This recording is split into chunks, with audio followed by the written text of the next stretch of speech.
Misa Festival Pacu Jalur 2025 digelar di Kuantan, Singingi, Riau. Festival yang kini dikenal di seluruh penjuru dunia usai viral di media sosial ini diperkirakan akan menyedot wisatawan domestik maupun mancanegara.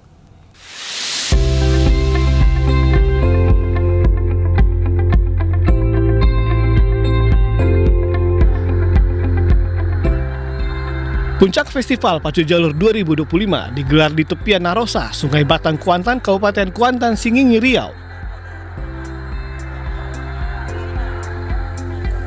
Wakil Presiden Gibran Rakebuming Raka yang turut hadir didampingi sejumlah menteri melakukan flag off sebagai tanda dimulainya adu balap sampan yang juga atraksi budaya dan telah ada sejak 120 tahun lalu. Gibran Rakebuming Raka meminta agar pacu jalur yang merupakan warisan budaya agar terus dijaga.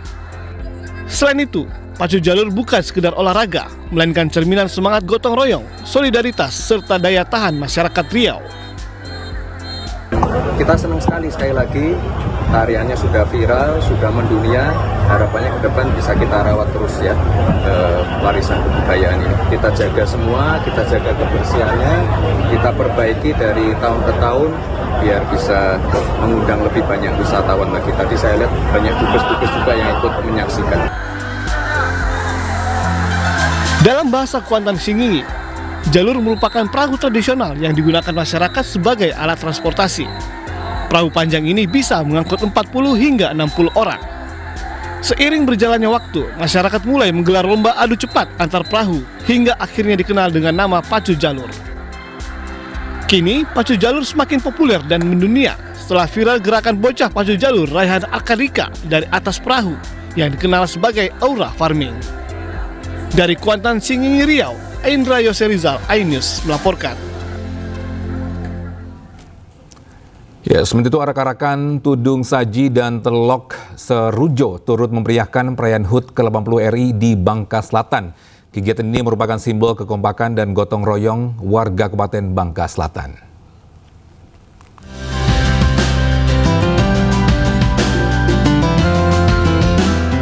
Perayaan Hari Ulang Tahun ke-80 RI di Kabupaten Bangka Selatan diwarnai oleh berbagai kegiatan, salah satunya baris berbaris tingkat PAUD hingga SMA. Usai baris berbaris, kegiatan ditutup dengan karnaval pada Rabu 20 Agustus 2025. Pada kegiatan karnaval tahun ini, sebagian peserta turut meramaikan arak-arakan Tudung Saji dan Telok Serujo. Kegiatan ini merupakan bagian dari budaya Nganggung yang melambangkan kekompakan dan gotong royong. Efisiensi di tengah keterbatasan, lagi-lagi kami harus memutar otak dengan cara bagaimana efektif membangkitkan gairah dan semangat masyarakat Bangka Selatan dalam memeriahkan HUT ke-80. Dan antusias warga, bisa kita lihat sendiri, alhamdulillah sangat antusias. Kegiatan ini diharapkan bisa membuat generasi muda di Bangka Selatan mengenal dan terus merawat budaya setempat. Dari Kabupaten Bangka Selatan, Bangka Belitung, Wiwin Suseno, iNews melaporkan. Pemirsa, seekor bayi gajah Sumatera kembali lahir di Taman Nasional Waikambas, Lampung Timur. Bayi gajah jantan ini lahir jelang perayaan HUT kemerdekaan ke-80 Indonesia lalu.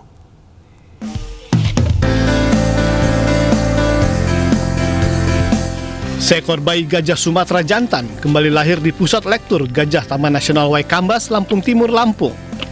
Berbobot 67,3 kg. Bayi gajah lahir dengan sehat dari induk gajah berusia 34 tahun bernama Dita. Bayi gajah tersebut lahir pada Jumat malam 15 Agustus lalu. Karena lahir mendekati perayaan Hari Kemerdekaan RI, hingga seakan menjadi kado manis untuk Indonesia. Bobot lahir yang dari dokter ya, itu sekitar 63 kilo ya.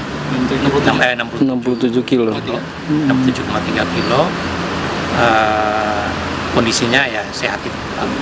Ini gajah dari peranakan gajah mana, Pak? Namanya? Ini gajah jinak yang ada di PLG, dari induk gajah Dita.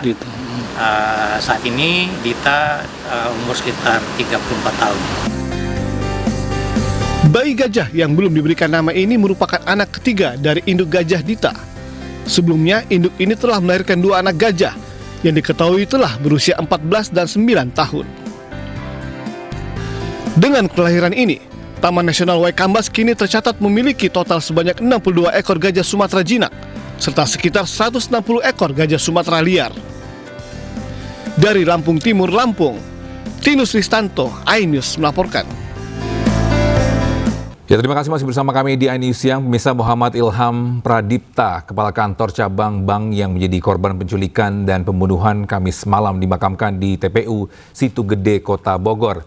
Sebelum ditemukan tewas di Bekasi, Kepala Cabang Bank Indonesia diculik dari parkiran pusat perbelanjaan di Jakarta Timur.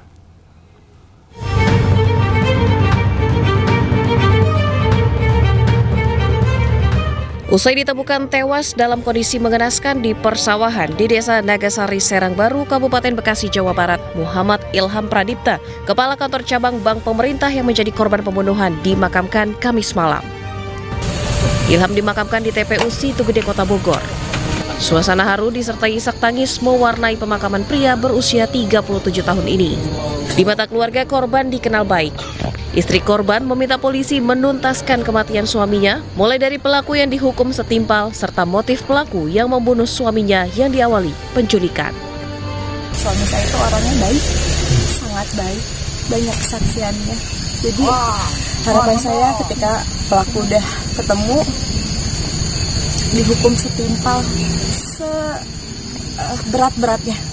Karena suami saya orang baik, tapi diperlakukan dengan cara tidak baik sampai kehilangan nyawanya.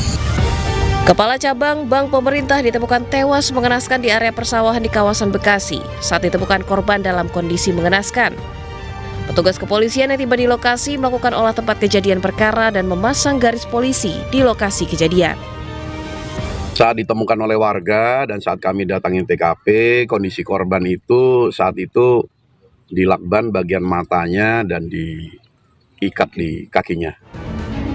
Sebelumnya CCTV merekam detik-detik saat korban diduga diculik di parkiran pusat perbelanjaan di wilayah Jakarta Timur. Korban yang hendak masuk ke dalam mobil miliknya tiba-tiba disekap dan dimasukkan ke dalam mobil yang parkir bersebelahan dengan mobil korban oleh sejumlah orang. Tim Liputan iNews melaporkan. Bisa 4 pelaku penculikan hingga pembunuhan Kepala Cabang Bank BRI berinisial MIP yang jasadnya ditemukan di kawasan Cikarang, Jawa Barat berhasil ditangkap tim Resmo Polda Metro Jaya.